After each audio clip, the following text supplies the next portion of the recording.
Au nom du Père et du Fils et du Saint-Esprit, Amen. Ô Seigneur, envoie ton esprit et tout sera créé et tu renouvelleras la face de la terre. Quant à vous, ayez un comportement digne de l'évangile du Christ. Ainsi s'achève la deuxième lecture de ce jour. C'est donc quoi un comportement digne de l'évangile? Nous l'avons écouté depuis 3 semaines déjà.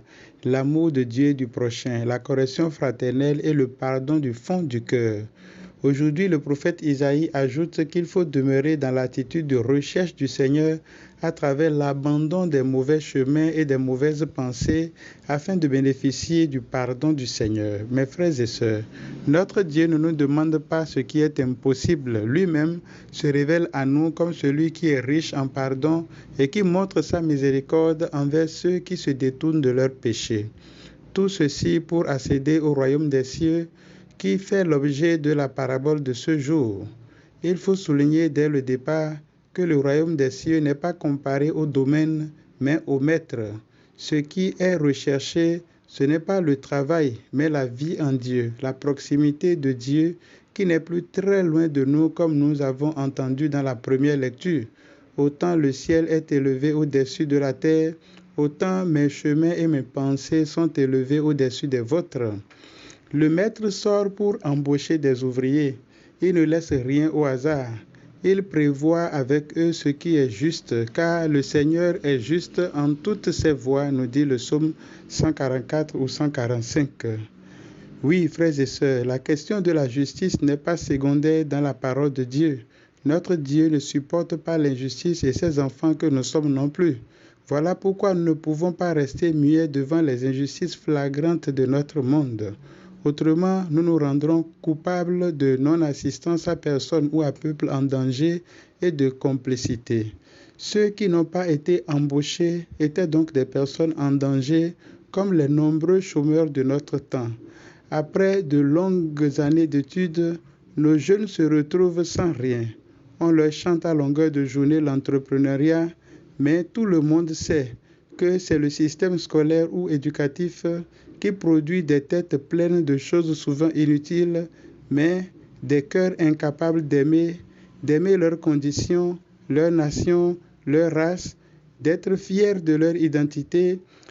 C'est le système qui produit des mains incapables de travailler et des mentalités incapables de s'autodéterminer.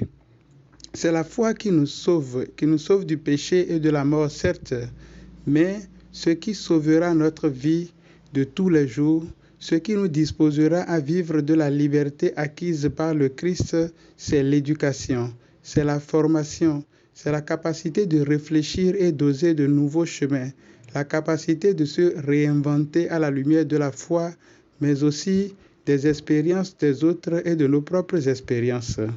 Pour le maître de notre parabole, le plus important n'est pas le temps, la durée, mais l'être avec lui. Il n'exige pas cela, puisqu'il invite celui qui n'est pas d'accord à prendre ce qui lui correspond et à partir. Prends ce qui te revient et va-t'en. Je veux donner au dernier venu autant qu'à toi.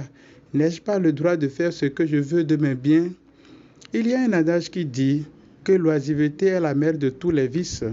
Ceux qui sont restés sur la place toute la journée sans rien faire sont donc exposés aux vices et ont besoin de quelqu'un qui fasse le premier pas vers eux. Il me rappelle ces nombreuses personnes qui, après des années de lutte, semblent baisser les mains, se résigner à l'idée qu'il n'y a plus rien à faire. Eh bien, mes frères et sœurs, en Christ, rien n'est perdu, car le Seigneur n'oublie aucun des siens. Il est capable de laisser les 99 brebis pour aller à la recherche de la seule qui est perdue, même si c'est déjà la dernière heure de la journée.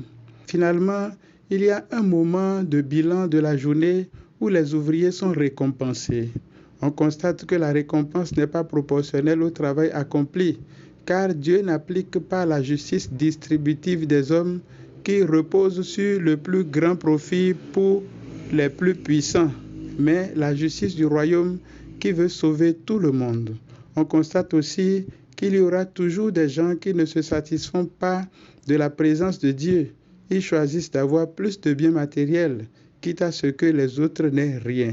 Je pense que c'est là le nœud du problème de notre temps. Tant que certains hommes ne vont pas renoncer à leurs privilèges, d'ailleurs définis par eux-mêmes au détriment des autres, tant que les hommes ne vont pas comprendre et adhérer à la justice du royaume, quelle que soit leur race, leur culture, leur religion, il va être difficile de bâtir un monde de paix. Demandons donc au Prince de la paix d'activer la conversion dans les cœurs des hommes, afin d'y faire grandir un peu de compassion, que nous puissions comprendre que le tout est mieux que la partie et que rien ne vaut la paix. Prions. Seigneur, tu as voulu que toute la loi consiste à t'aimer et à aimer son prochain. Donne-nous de garder tes commandements et de parvenir ainsi à la vie éternelle par Jésus le Christ notre Seigneur. Amen. Au nom du Père et du Fils et du Saint-Esprit. Amen.